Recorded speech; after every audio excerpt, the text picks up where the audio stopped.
Ladies and gentlemen, welcome to The Right Time, a Wave original presented by Perplexity.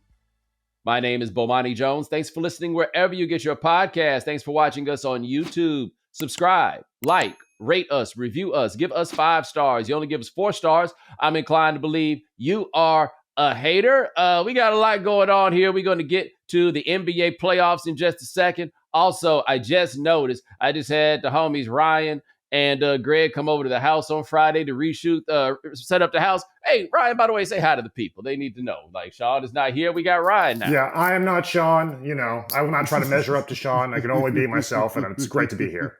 Yeah, no, Ryan's here. They set it up, and I just noticed y'all got me out here propagandizing Wave. They went and turned the microphone into a thing. We got the Wave logo now. Look, little upgrades, subtle upgrades, just, helping the brand do however we can. There we go. You know what I'm saying? So it's a bit of an interesting weekend. Now, last week, as you may have noticed, we did not do a Foxworth Friday. We did a Foxworth Thursday. And the whole reason was because of our recording schedule. It was going to be very difficult for us to pull this off and to properly have the draft. Like, there was no way that we could put an episode out on Friday and not talk about what happened in the draft. And what happened in the draft on Thursday night was what didn't happen in the draft on Thursday night, which was Shedeur Sanders did not get drafted.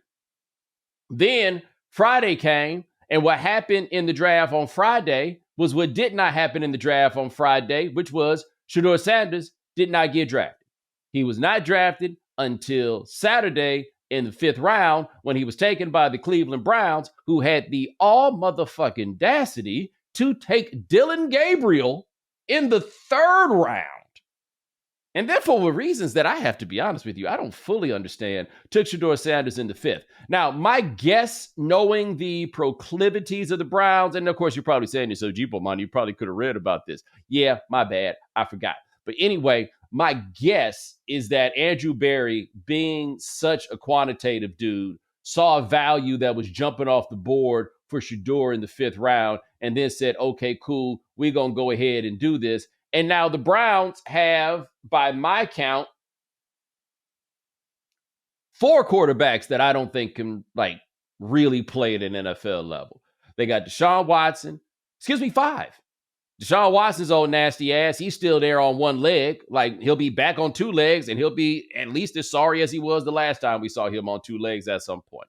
We'll get to that later. Joe Flacco, old ass, who Deion Sanders rightfully said, Flacco my age. He's not wrong about that. He's not right, but it's close enough that he's not wrong. You feel what I'm saying? They went and signed Kenny Pickett, who, if I had told you that Kenny Pickett was kin to Wilson Pickett, but you hadn't seen a picture of him, you would believe it. Anyway, then they went and drafted Dillon Gabriel, who played at Oregon, and he played at Central Florida, and he played at Oklahoma. And I don't know if you saw Jackson Arnold play at Oklahoma last year. I guess there were moments of promise. But what I'm telling you is Oklahoma told Dillon Gabriel to kick rocks so they could give that guy the job, which is not what I think you do with your NFL quarterback. Anyway, now they have Shedeur Sanders. And the question that we all have is, how did we get here with Shedeur Sanders? And I guess that requires a more specific definition of what here is. And here is, how do we get to a place where Shedeur Sanders was drafted in the 5th round? And the answer to that is actually pretty simple. We got here because nobody took him in the first 4 rounds. That is how it happened. Now, you may be asking the question, why did no one take him in the first 4 rounds? Nobody thought he was worth a pick within those first 4 rounds. Well, now you're probably coming back and saying, but I read that he was going to go sooner. So what happened? That, to me, encapsulates the real question, which is, why were we, the general public, led to believe that Shedeur Sanders would be drafted much sooner, but then he was not drafted until the 5th round? How did that happen? I think that is actually one of, if not the most complex, interesting stories in the history of the NFL draft, or at least in the history of us talking about the NFL draft and everything that goes on surrounding it, okay? Now, I'm trying to figure out what order I want to go in on this, because I think by the time this is over, at least once, I will have lost my ever-loving mind because it was so maddening watching the reactions that people had to what went down with Shedeur Sanders. Now, part of what is maddening about this is very simple. It's something that I talked about the whole way with the Colorado phenomenon since Deion Sanders got there. And it was this.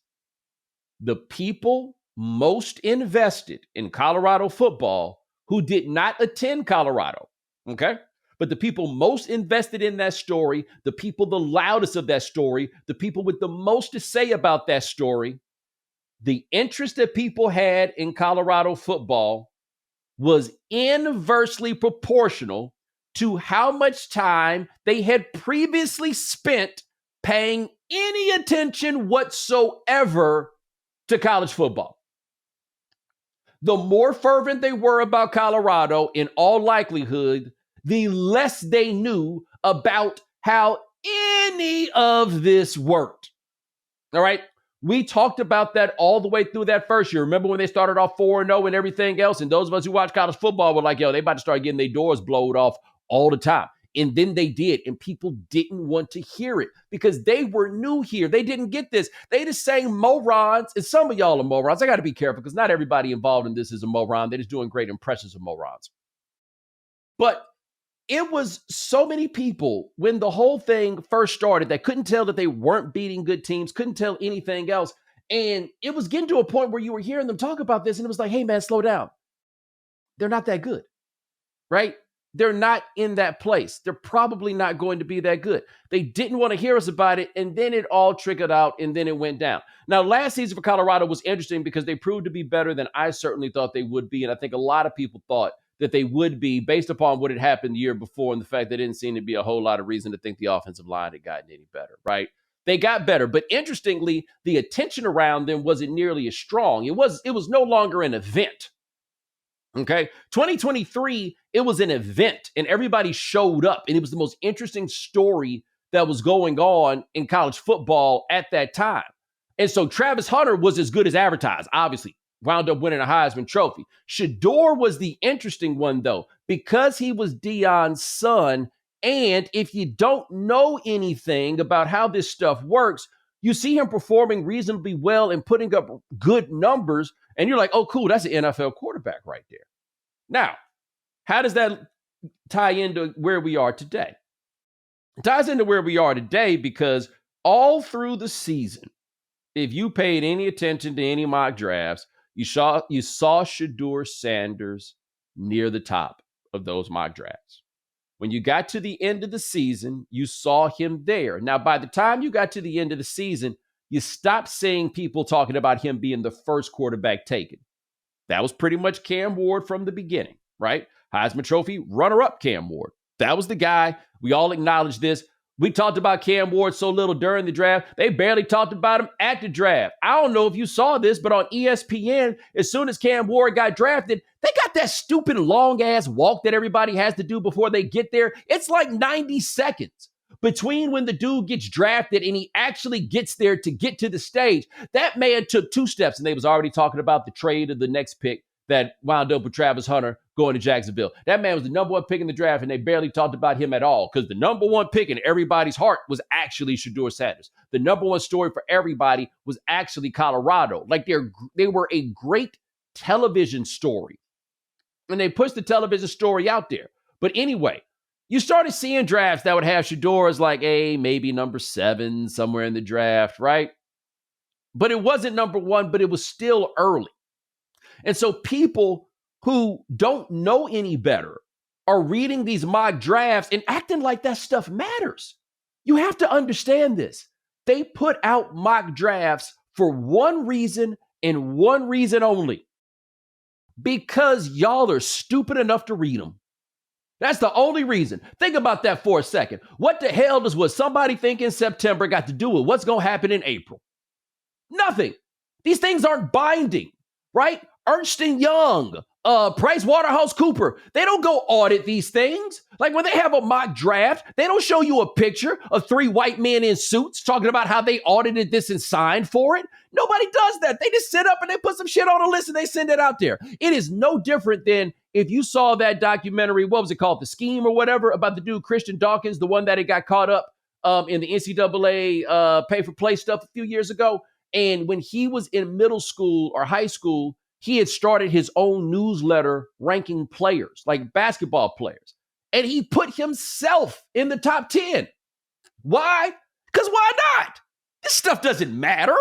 Nobody cares about this shit. They didn't care. He's just like, yeah, I'm in the top 10. Yeah, I'm one of the greatest basketball players in the country. Ain't that something? Who was there to say that he wasn't? It didn't matter. And that's the same way every single one of these mock drafts is. The entire way. They don't matter. They just need you to look at the mock draft. And one way to get you to look at the mock draft is to put Shedeur Sanders in it, right? This drives the industry of the draft. The most amazing thing about the draft as an industry is the draft matters as much as, like, it matters for the teams themselves. But what's amazing is they get y'all to follow it all the way up until the draft.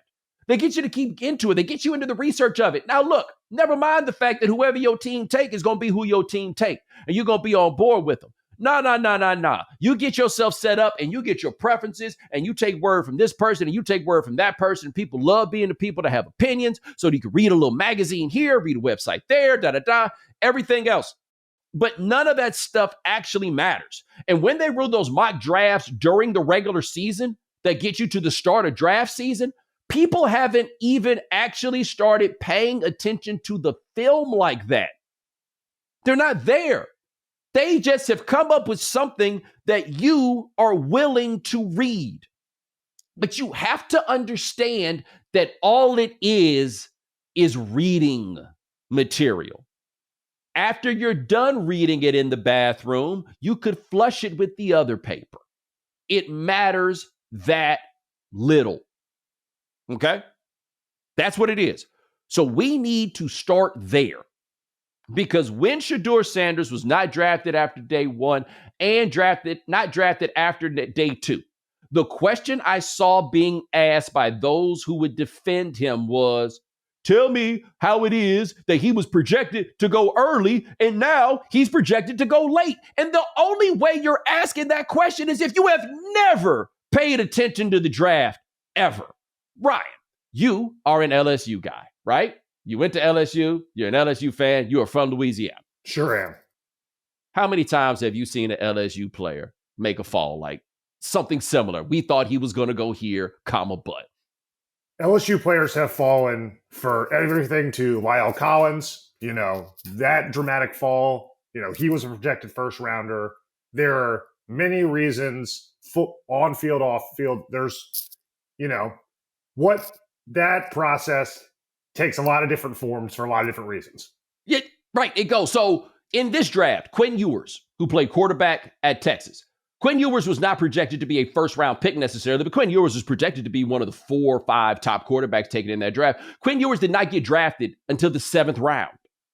This happens to all kinds of players. I saw something where Ryan Clark's son, Jordan, who played DB at Notre Dame, was expected to be taken in the draft. I saw somewhere like in the first 2 days.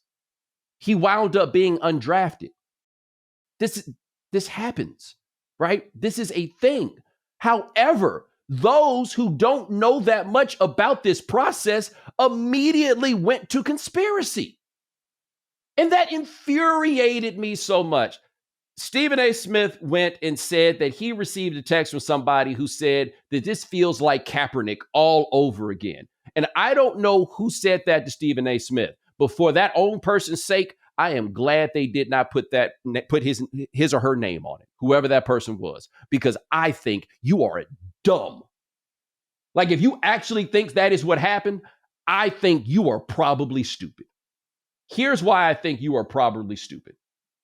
Colin Kaepernick has not had a job in the NFL since 2017. I have lived in New York City for 8 years. I have never watched Colin Kaepernick play football in this city, okay? That's how it looks when you get blackballed. What y'all think happened to Shedeur? Y'all think he got grayballed? Like, if your argument is they wanted to show this outspoken black man his place, number one, let us stop acting like outspoken and obnoxious are perfect synonyms. They are not. Show me something that Shedeur Sanders has spoken out about. Tell me what that thing is. Tell me what his cause is, right? He's not outspoken. I have not seen any reason to call him outspoken. Even if you think he's been treated unfairly, outspoken is a stretch, and it is a ridiculous thing to say about him, I believe. Okay? But if you think the league was trying to show Shedeur and his daddy something, if you think the league was trying to send a message, why would the message be, you're a 5th round pick? If they were going to show him a message, he wouldn't get drafted. Again, if you're going to compare him to Colin Kaepernick doesn't have a job. That's how they send a message. What you think? You think the white man is trying to show a message to us delicately? When has the white man ever showed us anything with finesse? That is not how the white man works. The white man will smack you upside the head and put your face in the mud if that's what the white man trying to do. And they took him in the 5th round. That's not what happened here. There's no legitimate evidence to what happened here, okay? If your argument is the NFL wanted to show an arrogant dude how to get in line, go check some of the things that Cam Ward has had to say about himself and how well he plays. That is no shrinking violet. That is not a humble young man. But you know what he is? A 1st-round talent.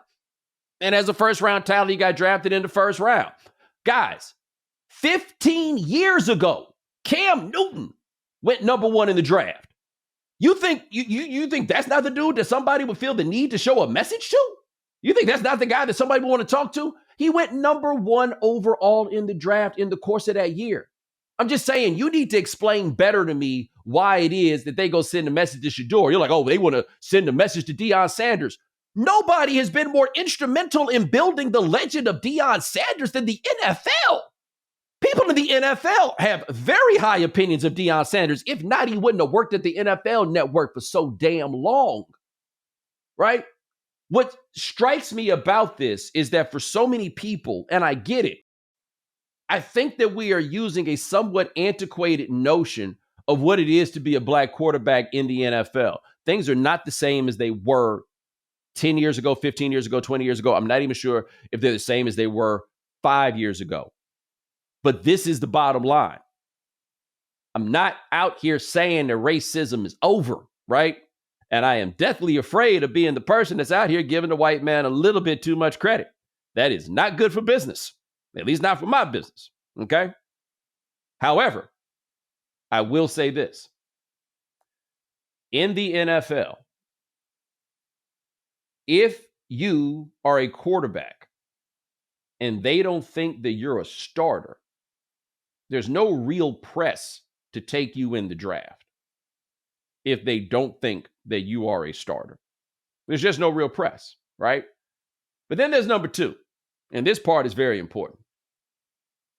If you are going to be on an NFL roster as a quarterback, but you are not a player, or like you're not going to play, right? It is imperative that you be a great hang. Your job is to be part of the support staff.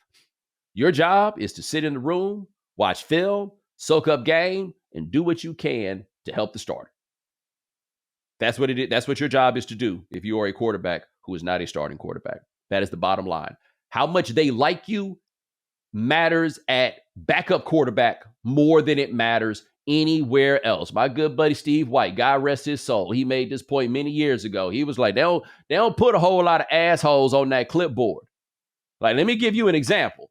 You think Jeff George was unable to play after the age of 34?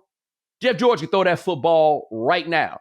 But when no team thought Jeff George was good enough to be a starter, Jeff George didn't play anymore because people don't like Jeff George. They got to think that you are a good hang. Part of this is a jokey exaggeration. A lot of it is real as penitentiary steel. And where we are in the NFL, where this is progress with the quarterbacks as it relates to black quarterbacks, is there are a lot of the career backup quarterbacks. Geno Smith hung around as a backup long enough to get back to being a starter, right? To get to a place where a lot of people thought he might have been able to get early in his career. 20 years ago, that doesn't happen. You see what I'm saying? We got a lot of other guys that we could point to. Tyrod Taylor is able to make big backup quarterback money in the league right now after being told he wasn't a starter. It used to be basically either you was a star or you couldn't get on. That's not the NFL anymore. That's not happening. Okay? And so I think we do ourselves a disservice if we don't acknowledge what the actual state of affairs is right now. Because look, there's still issues, right? And there's still some questions about like how quickly a black quarterback loses his job, for example. What are the things that a black quarterback has to answer for? All of those things are still questions that we have to deal with. All of those things still exist. None of those things have at all to do with Shedeur Sanders. None of them do, okay? This is what has to do with Shedeur Sanders, I believe. And this, I think, is very, very important, okay? I think for everybody to pay attention to and understand. I believe, and I want to say this is not simply based on speculation. I talked to people who do a lot of draft evaluations. I talked to people in the media who covered this and some people around the NFL. Okay. And my question was, how did we hear that Shedeur was going to go so early and then he went in the 5th round? Because him going in the 5th round is not unreasonable. Once again, anybody who tells you everybody thought that Shedeur Sanders was going to go in the 1st round is either lying or doesn't know what they are talking about. Because I can tell you one show that told you that there was a chance that he was going to quote unquote slide, and it was this show right here. I told you guys that this was probably going to happen. So I talked to one dude in the media who I've known for a very long time and I absolutely trust. And what he told me was very, very interesting. What he said was how we got here is a combination of two things. One of them is that you couldn't get a straight answer from anybody at Colorado about Shedeur. That everybody at Colorado was so over the top complimentary of Shedeur. Keeping in mind that his father is the coach there, nobody wanted to say anything negative about him, which then made a lot of evaluators, whether they be team evaluators or people that do this for the media, that made a lot of them really skeptical because they couldn't tell. People didn't have the sources to give them a clear read.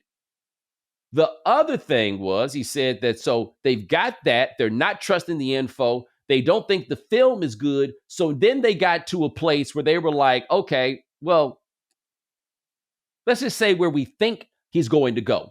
But also people being very skeptical and worried about saying something bad because Deion Sanders is vengeful toward media members. You saw that at the start of the 2024 season where he started telling people that they couldn't come to press stuff and answer questions because he didn't like what they had said. All right. And so then you wind up with people being nervous and they don't really know. And so people are putting them in their mock drafts because they want it. Right. Go ask people who cover the league and cover the draft. Ask them who they talked to that said that Shedeur Sanders was a 1st rounder. Because this guy told me he didn't have anybody tell him he was a 1st rounder. The guys that I know, I didn't have any of them tell me that Shedeur Sanders was a 1st rounder. They didn't have anybody that said he was. So it wound up in that situation. You ever been in something at work where everybody thinks somebody else is going to do it? Especially when it's something that nobody wants to do. Everybody just thinks somebody else is going to do it. Oh, well, okay, I ain't worried about that. Somebody else is going to do it. Then you look up and nobody had it done. Everybody thought somebody else was going to take Shedeur, but none of them wanted to take him themselves. And so when the guys call up and they do their mock drafts, they're like, what about Shedeur? They're like, hey, man, I don't know, but somebody will take him. And it just goes around in this circle and everybody says, well, hey, somebody's going to take him. But part of the reason a lot of these teams couldn't do it on the evals was Shedeur and his father did not make it easy for people to evaluate him. They appeared to behave. I'll give you an example of somebody who did this. Michael Porter Jr. in the NBA was coming off a back injury and went into the draft. And they were trying to maneuver where he went. And so one way that they maneuvered where he went was don't give up the medicals. So this guy's coming off of back surgery. For example, the Chicago Bulls. Hey, Michael Porter, we're thinking about drafting you. Can you give us your medicals? Nope. You'll have to take me guessing about the state of my back. Hey, Denver, we want you. You want to give us our medicals? Hey, we like Denver. Okay, cool. We'll send them over. You see what I'm saying? That's how that goes, right? You try to make it to where you go. That's the sort of thing that you can do when you have leverage. And what is very clear to me is that Deion misjudged what kind of leverage his son had. He got bad information. I think his son was operating on the principle that my daddy knows everything. My daddy knows this league. And my daddy says I'm going to be a top 10 pick. So I ain't got to go to all these places. I have had people tell me things about the way that Shedeur carried himself in meetings that he had with teams. And it was poor. It was the way that you behave when you have the leverage. And he wasn't good enough to have that leverage. And again, some of us were telling you that as a talent, there were shortcomings. He didn't have the physical traits that NFL teams look for. We told you this. We did. So stop acting like everybody was so sure that Shedeur was going to go early. And then now the league they decided to put their thumb on this outspoken black man. You know how disrespectful that is to actual outspoken black men? Like, do you get it? No, that's just not what happened here. They thought they had more flex than they did. They thought the league was more interested in him than they did. They thought these teams were like, hey, they need a quarterback. They're going to take this one. They seen what it is. They ain't going to pass this up. And they passed it up over and over and over and over again. And once again, what did I tell you earlier? If you're not going to play and you're going to be quarterback, people got to like you. And the way that he went about this process did him no favors. And again, it's not simply about him being confident. Do you know how many confident black men they deal with all the time in this league? Like, why are you acting like he's the first one? It's almost like you're implicitly calling the rest of these cats Uncle Toms. Shedeur the one, right? Shedeur the one that's standing up to the powers. No, that's just not what happened here by all the information that I've taken in at this point. He just overplayed his hand. His father overplayed his hand. And that's where you see at the end, though, once he got drafted, he sounded a lot more humble, didn't he? And what I hate about this, honestly, for him and honestly for Deion Sanders, is by overplaying this hand and talking this up and basically coming up with a strategy that treated Shedeur Sanders like he was Deion Sanders. Deion Sanders can go to the combine and not do nothing but run the 40 and tell my agent to call me and leave if Deion Sanders wants to do that, right? All this stuff Deion can do. Deion Sanders can go to practice and not wear shoulder pads. He can do all this stuff. Shedeur Sanders isn't that good. He can't use the same program, right? The promotion of Shedeur has worked out very, very well. But carrying yourself like a star only works if you are one. And in this case, he is not. They didn't have it like that. They couldn't do that. But they did. But they tried. But the disservice is this. Shedeur Sanders was lightly recruited. Before Deion got that job at Jackson State, he had signed to play for Florida Atlantic. He was going to go play for Willie Taggart at Florida Atlantic University. Deion Sanders, who, to my eyes, has been running a grand quarterback experiment for a long time to get one of his boys as an NFL quarterback, has coached this young man all the way through since he was in high school, brought him to Jackson State, got him the best player in the country to throw passes to, took that to Colorado, built that program up, got Travis Hunter to a place of being a Heisman Trophy winner, and got Shedeur Sanders all this pub, got him to the place of being a second-team All-American, and this guy that was not a heralded recruit got himself to be a fifth-round pick in the NFL draft. You know how hard it is to be a fifth-round pick in the NFL draft?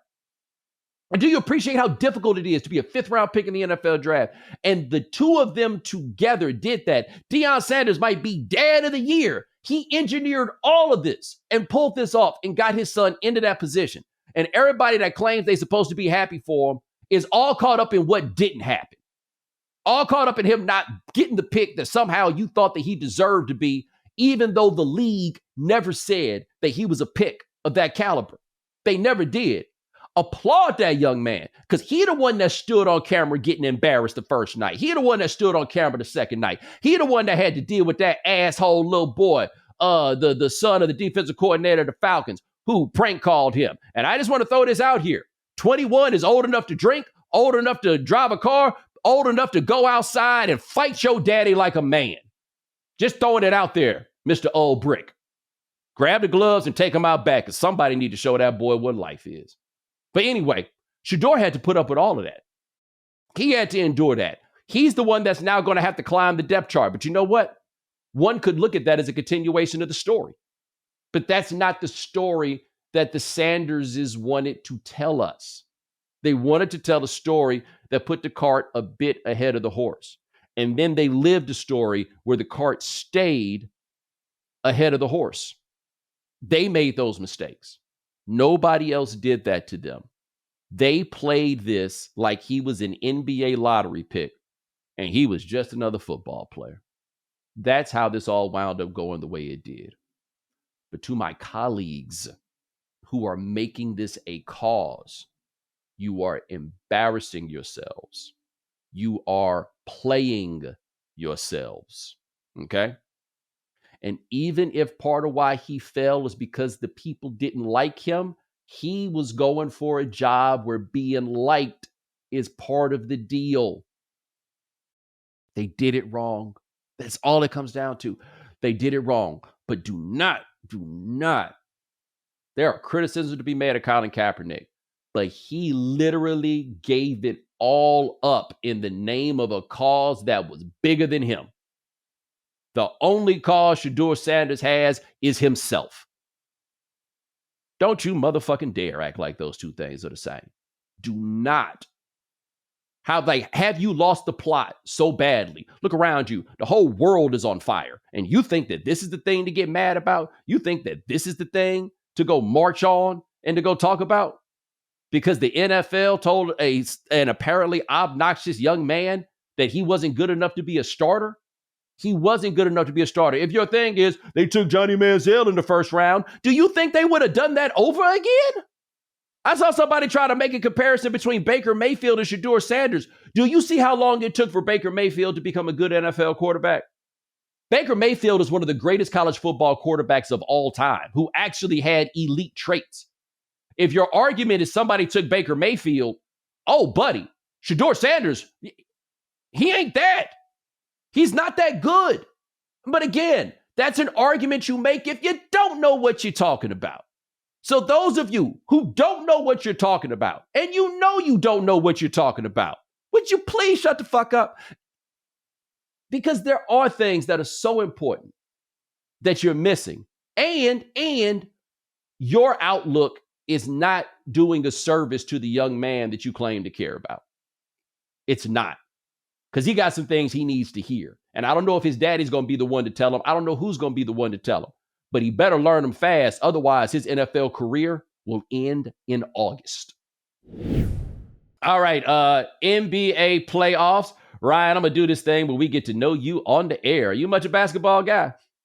I am a basketball guy. I've been NBA. I watched Jordan hit the shot in 98 as a young kid, and then I became a LeBron fan for the last 2 decades. So okay, well, what a great place for us to start. I did not realize the Lakers only had 5 playable guys, right? For this stage of the year, they have 5 playable guys. They are down 3-1 to Minnesota. Anthony Edwards took their hearts. This was just your friendly reminder that he is that dude. He may be the best player in this series. As much as we talk about Luka Doncic, hey, man, Luka was out there looking like food. Food, I tell you, food. Minnesota was eating his ass up. Luka got all them points and everything else. LeBron had an excellent game, but it is not a good look for Luka Doncic and a bunch of other people. Nico had a point. I'm not saying Nico was right, but Nico had a point. Luka looked out of shape, and Luka looked like he couldn't guard anybody, and that caused some issues for the Lakers. Now, they're down 3-1, right? They can still win this. It's really just a matter of can you hold serve and then go steal one back in Minnesota. They still have a chance to win this, but man, that roster just looks so depleted. And I bring this up because Matt Moore, basketball writer, made a great thread, or had a great thread the other day that I want to find here. And it's about the new CBA. And he makes the point that basically the NBA made a decision to try to create a league where talent was ultimately redistributed evenly as much as possible. It is borderline impossible to build a championship contender and hold it together, right? It is like the NFL in the sense that once you watch a team get really good, now it's a matter of who's going to leave your roster. And that's fine for the NFL, right? The NFL has a league where you can go load up on a bunch of young guys, hope a bunch of them get good. You can pay them, you can get them out there playing for cheap, and then you win a title, and then maybe you hold that team together, and then it goes from there. Basketball doesn't work that way. You cannot accumulate high levels of elite young talent. That's just not what it is. This is a country that produces 10 or 12 real live basketball players every year. The league has 30-something teams. Like, you're not going to, you can't pull that off. And so you look at a team like the Lakers, and we knew that this year was probably not going to be the year for this team. They just performed well in the regular season to make us think that, okay, maybe they could make a run at this. But it is sad that a team that has Luka Doncic and LeBron James isn't in a position really to have much else. This is what happened with Milwaukee. Milwaukee doesn't have enough guys. Now, they're super cooked because it looks like Dame Lillard might have torn his Achilles, which means that Giannis is on the first thing smoking out of town in all likelihood, and that whole thing comes apart. Good thing they got that one championship. But you see how hard it was for them to keep whatever it was they had together. And that was before the second apron situation came into play. And so the league has created a situation where you better win this when you have it because you're not going to be able to keep that team together. Denver, they are struggling to keep what that thing is together. Boston is going to have to take that thing down if they don't get it going at some point. Let's see how long this goes in Cleveland with the collection of players they have. It is a league where you got a bunch of good players, that's fine, but you're not going to be allowed to keep them. And I'm just asking, who asked for that? And the only people that asked for that are owners who wanted to eliminate the comparative advantage of competence. Somebody told me that on Twitter about 15 years ago, and it's the realest thing I ever heard. They want to every now and then have a good team without actually being good at building a team. And so you just make it where there's going to be somebody available every year. But watch how many teams you're going to have that don't have that many playable guys. Now, of course, Oklahoma City's different. And Matt makes that point in his thread. They got a zillion different dudes that they can rotate out here, all these young guys, because they stacked all the picks. Bless their hearts, they figured out how to be the ones to make it happen. But I look at the Lakers and I'm like, it should never be like that. You know what I mean? Like, for a team, it should not ever be like that. But I would like to argue for the league. If the Lakers lose that series, best case scenario for the Lakers, lose that series and have the Warriors win. It would not be bad for the league, I think, if the Rockets wound up winning, because I think it's time to move into the future, okay? And so everybody would love the idea of, ooh, LeBron, ooh, Steph, ooh, Luka. Nah. Ant-Man is here. I want to see Ant-Man against Steph Curry. Ant-Man out here killing all his heroes, right? Took out Kevin Durant. Okay, I don't think Jokic is his hero, but he's defending champion and was the MVP that year. Took him out. Lost to Luka last year, taking him out. What if he comes and he takes Steph Curry out after that? Like, he becomes the Dragon Slayer. He becomes that dude. Like, what made Akeem Olajuwon's championship so impressive is that he ran through everybody. All the players that mattered at that time, other than Jordan, who was playing baseball. Between those 2 years, he went and took them all out. And Anthony Edwards right now is slaying the Dragons and being the dude to lead a team. He has given us everything that we want right now from a star NBA player. Yes, I would love to see him matched up against the Warriors, right? I'll take him matched up against the Rockets too. I just don't know if the Rockets are there yet. Like, I think them being matched up with a team that has a guy like Steph that has so much of a pedigree, it's a little tough game. But no, I want to see the Ant-Man carry this. I'm also loving that Clippers-Nuggets series. That was one of the most incredible finishes that I have ever seen. Like, we had a great finish, Minnesota with the Lakers, had nothing on Clippers-Nuggets. Nothing, I tell you, on Clippers-Nuggets. Like, we're about to get to the second round of this. The second round of this is where it really gets good. We're going to get this dead weight out of here that'd be making us stay up late for no good reason. No. Don't you worry. Oklahoma City went ahead and got Memphis out of there. Cool. This is where we need teams to come out here and give us some breaks. You know what I'm saying? Cleveland going to get Miami out of there. Cool. We had a little too much basketball, right? Now we can thin this out. We can do a little bit. But I want to see this. Lakers, Timberwolves, let's see how this goes. Because, hey, if Luke is who he is, or who they say, now's the time for him to turn it up. And for Nico, again, Nico, you were wrong, but you had a point. This episode is presented by Perplexity. Perplexity is an AI-powered answer engine that searches the internet in real time to deliver fast, clear, high-quality answers. Unlike legacy search engines that respond with a list of links, Perplexity skips straight to the answers you need, explained in everyday language that's easy to understand with sources and citations. Now, Ryan, how do you use Perplexity, especially when it comes to the right time? You know, if you're a loyal listener or viewer of the show, you're already aware that we use Perplexity throughout the show on Mondays, especially when you need questions answered or stats confirmed. But Perplexity is great because you say you're curious about a specific topic from the show, like how much will the Luka trade cost the Dallas Mavericks? You can see how quickly Perplexity can get the answer, which is well over $100 million. Discover faster, more reliable search with Perplexity today. Download the app or ask Perplexity anything at perplexity.com. We know you can't be on top of all the news and information of the day. No need for the social media feeds. We got you. Now, if you haven't heard. All right, Bo, this first story is from Higher Education. I wrote about how serving as president of an Ivy League university might be one of the worst great jobs in America. Let me explain. The president of Columbia earns $5 million a year. They enjoy fancy dinners, almost unlimited travel, and a complimentary mansion in Upper Manhattan. It sounds like a dream job, but no one seems to want it. The university is now onto its fourth president in just 3 years. And it's not just Columbia. 3 of the other 7 Ivy League universities are led by presidents who began as interim appointments. Across the country, the average length of college presidents' tenure has fallen to less than 6 years. And my reporting showed that the job has become so difficult for 3 key reasons. One is that university presidents are asked to have many, often conflicting experiences and attributes. They need academic experience, but also skills that you don't get in academia. Fundraising prowess, financial and budgetary skills, and charisma. The next is that constituencies on and off campus are more divided than they've been probably any time since the Vietnam War. This was made clear by the war between Israel and Hamas, when presidents faced calls to crack down on anti-Semitism on campus, and were condemned when they did so.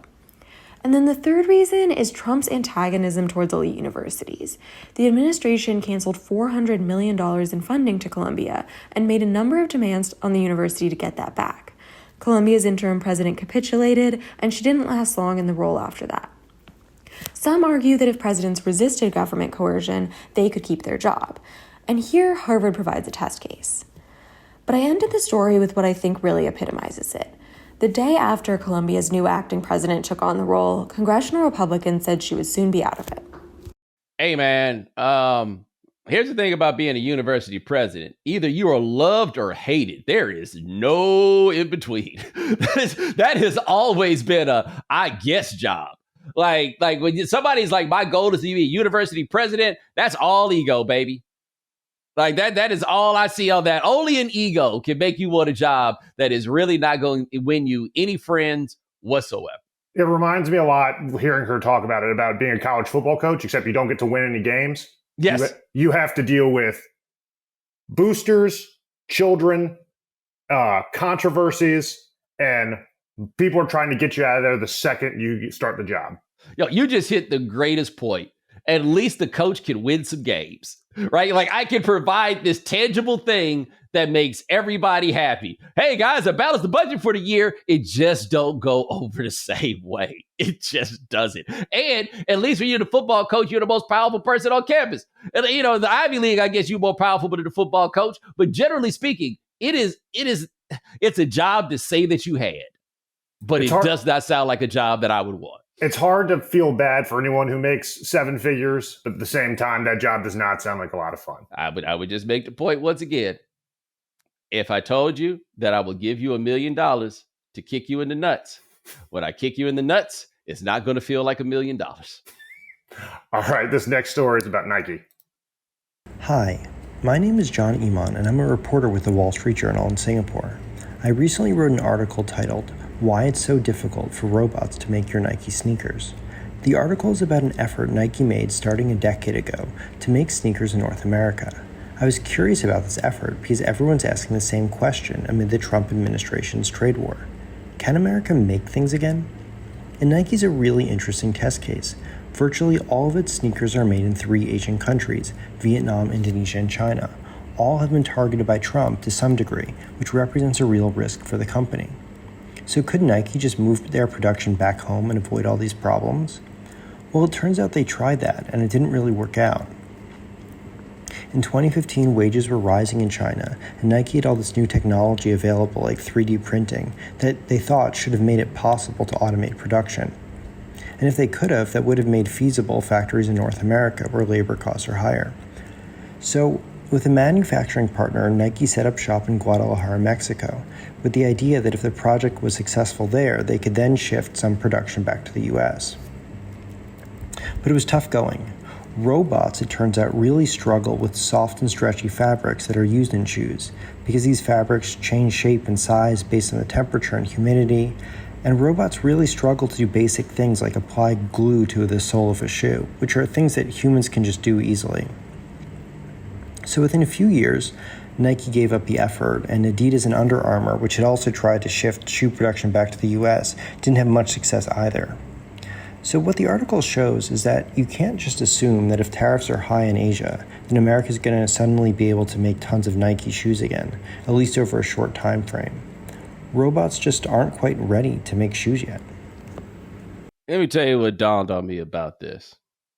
And this is a sad state of the world. It also probably costs more money in electricity for the robots than it costs to pay an actual person in Asia.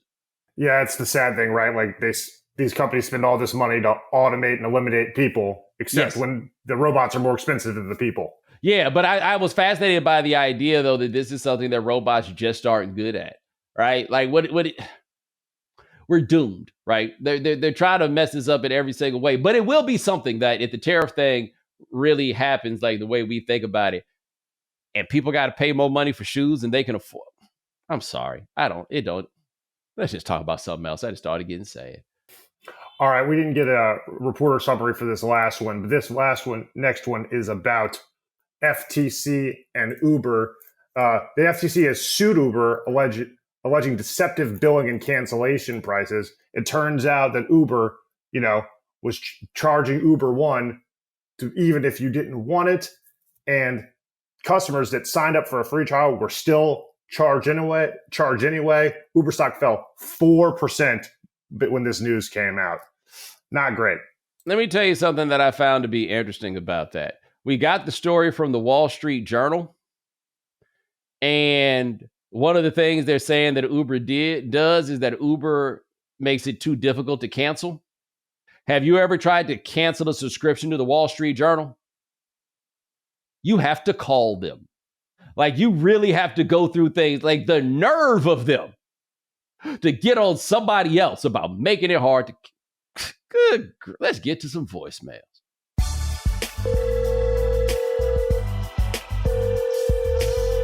All right, we had a great prompt as always. What's the craziest thing you've ever heard on the basketball court? The answers did not disappoint. Hey, Bomani, this is Alan. Calling because I have a story about playing pickup basketball when I was in college at the University of Florida.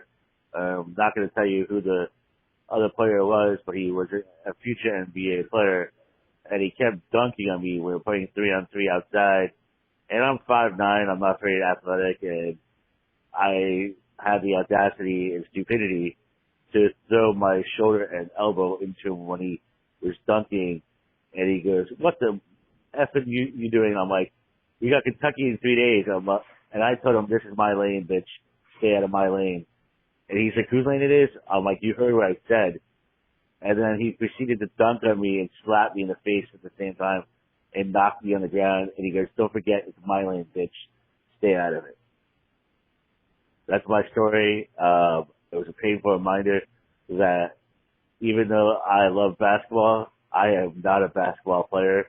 And this guy was 1 foot taller than me, and he turned out to be a great NBA player, and he's also a great guy. But that day, a pickup court, I learned my lesson that you don't mess with someone who's a foot taller than you. It's Al Horford, right? I was hoping Mike Miller. I was thinking either Al Horford or Joakim Noah. Like that, I'm thinking that it's that run of them, but he went so long into what a good guy he was. I'm going Al Horford. I think that this is Al Horford who I'm betting Al Horford. I was hoping it'd be Vernon Maxwell, but he sounds too young. It's too young, and Vernon's not that nice, I don't think. No, and not that tall. For sure. Here's our next one. What up, Bo? My name is Mitch. First time, long time.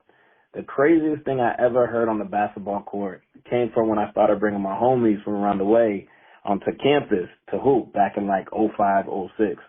My best friend had actually played some ball for the University of Maryland. And of course it didn't work out, but he had Division I talent.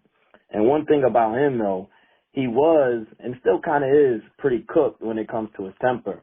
So one random night we hooping and he's getting buckets, but this one particular white dude is like chirping with him. We ended up losing the game, and it was the last game of the night. And as we walking back, they still going back and forth. And my boy's like, I scored every point on my team, and you couldn't stop me. And the white dude's comeback was like, that's fine. You're like T-Mac scoring points on a losing team. My boy ain't like that. He walked up on him, and he yells in his face, you my bitch. If we were in jail right now, I would fuck you. Everyone goes quiet like, what did he just say? And then that white boy packed his stuff up, left without saying a word. Never seen him again on that basketball court. Thanks, Bo. Keep up the great work. Peace. Hell yeah, I wouldn't hang with none of y'all either no more. Like, who did you bring? What kind of who did you bring from Oz to come play ball with us? And I would like to say, in fairness to the white dude, he had a point. You got all the buckets, but y'all lost.